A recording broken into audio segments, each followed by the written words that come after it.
Hey, today I'm one step closer to my retirement date. And this week I start off my TRS, my Retiree Transition Readiness Seminar. It's 3 days long and I hear it's full of some great information. But can 3 days really prepare me for life outside of the military after being in for almost 20 years? Hey, probably not. But that's why you have to take matters into your own hands and do your own research. And that's what the Green Logbook channel is all about.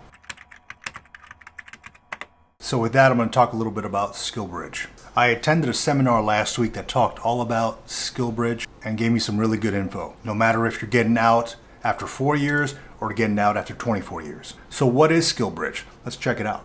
As we access the website, you want to click on Read More for military members.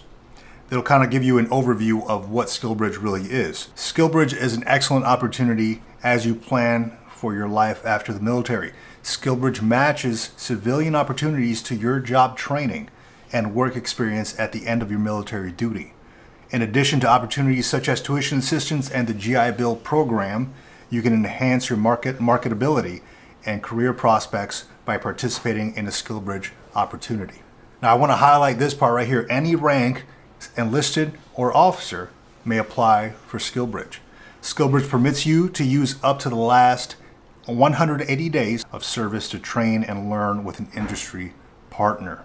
During SkillBridge participation, you continue to receive military compensation and you are covered by your military benefits. Release for SkillBridge is always mission dependent and your unit commander must authorize participation prior to entering into any agreement with interested industry employment partners. So one thing I was told at this seminar was the exact SkillBridge that you're looking for may not be available just by typing it in there. You might have to know the exact name of that company that you want to work with and then type it in there. Now, another good thing is that if the employer that you want is not SkillBridge approved yet, you can reach out to that employer and let them know, hey, look, I'm interested in your company. I want to do it via SkillBridge. The employer would have to initiate that SkillBridge application. But what happens is they apply for it. If they get approved, they will be a DOD SkillBridge approved program and they will show up on this list and you can go and work for them. One thing to note, I was told that it takes about 5 to 6 months for that entire process to go from beginning to end, from application to approval. So if you have something in mind, a company in mind, it's better to start it sooner than later, probably like a year out, because it does take a good amount of time. So with SkillBridge, you're basically put in a PTAD or a PTDY, permissive TAD status. It's no more than 180 days prior to your EIS or ETS or retirement date. And you basically go to intern with a company and you still get your military pay. Now, I always carry this green logbook with me anywhere I go.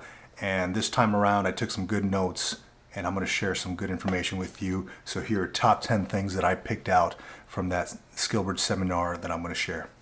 Number one, you have to get command approval from your CEO before you start the program. And though it says 180 days, you may not get approved for that whole 180 days. It might just be 90 days.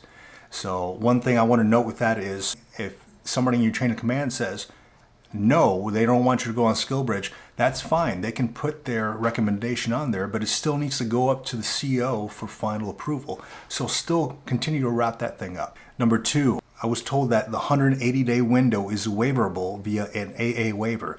So if that's something you're looking at, contact your unit transition readiness coordinator and have them check into that AA waiver. Number three, some SkillBridge programs require you to use your GI Bill.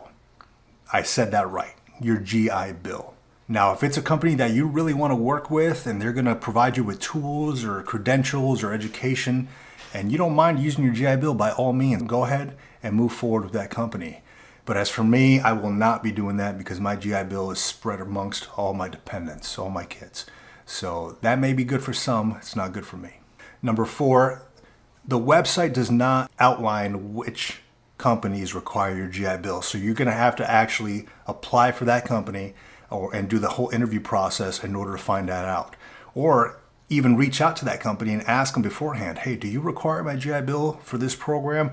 They may or may not respond. I'm not sure, but definitely look out for that. Number 5, your SkillBridge program can be terminated by your CO, the SkillBridge employer, or even yourself. Let's say the CO or your unit requires you to come back to work for some reason, they can terminate that.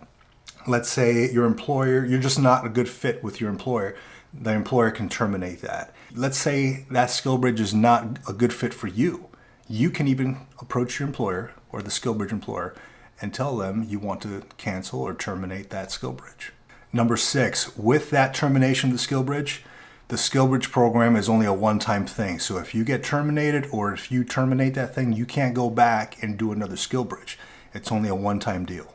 Number 7, this is an internship. SkillBridge is an internship. You cannot double dip. You cannot get paid from the SkillBridge employer and the military service or your military branch at the same time. This is an internship. So it's against SkillBridge policies to actually receive payment or compensation from the SkillBridge employer. Number 8, BAH is determined by your duty station location and not by the SkillBridge location.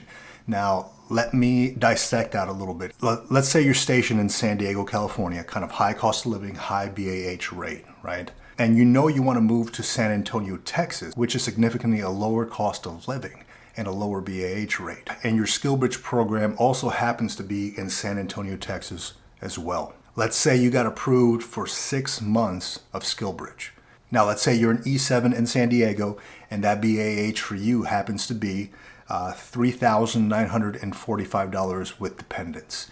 Over in San Antonio, same criteria would be $2,298 with dependents for an E7. So you move out there to San Antonio, Texas, you decide to rent or buy a house, and let's say your mortgage or your rent happens to be about $2,200 per month. I'm just throwing a number out there. I have no idea what the cost of living or what the rents are in San Antonio. But you will still get that $3,945 San Diego BAH while you're doing that, while you're in San Antonio. That's the good thing. That's the awesome thing about it. You still get that higher San Diego pay. You still get your regular military pay, all while living in San Antonio, Texas. Now keep in mind, this can also work against you if you're living in a lower cost area and decide to move and do a SkillBridge at a higher cost area. And that kind of rolls me into number 9. The government will not pay extra, like to cover rental car costs or lodging assistance for the SkillBridge program. And number 10, you are not guaranteed an employment position with the company you are SkillBridging with.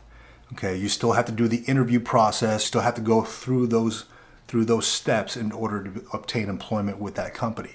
This is not a guaranteed job placement program. This is just internship with a certain company. So is the SkillBridge program a good program? In my opinion, absolutely yes. It'll create that bridge from military to civilian life and kind of ease you into that civilian workforce. Hey, I'm applying for it. If you have the time and you have the desire to get some experience on your way out of the military, this is a great way. This is a great program provided to transitioning service members. I would suggest talking to your transition readiness coordinator as soon as possible to get your foot in the door with the SkillBridge program ASAP. Hey, thanks for watching today's episode of the Green Logbook, all about making that military to civilian transition just a little bit easier. Hey, I'm going through it, so why not share the info, right? Like and subscribe to get more solid info as I transition from military to civilian, and I'll share the info with you.